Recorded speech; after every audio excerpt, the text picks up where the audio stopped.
Hi everyone, welcome back to another video from Tech for Gamers.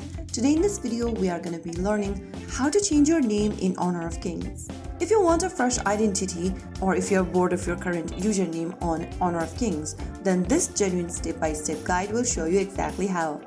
First of all, launch open the Honor of Kings game on your device. Once you're in the main home page of Honor of Kings or in the lobby screen, go to the top left corner and tap on your profile avatar. Once you end up in this profile section of yours, go to the top right corner and tap on the settings drop-down. Now from the pop-up, click on Info. Inside the Info page, tap the pencil button at the top.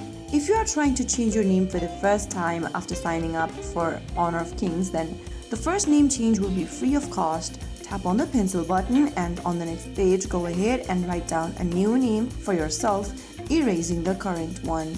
After typing down a name for yourself, click Complete. And you have successfully changed your name in Honor of Kings. Now if you go back and try to change your name again, you'll not be able to do so for 15 days. So that's how you easily change your name in Honor of Kings.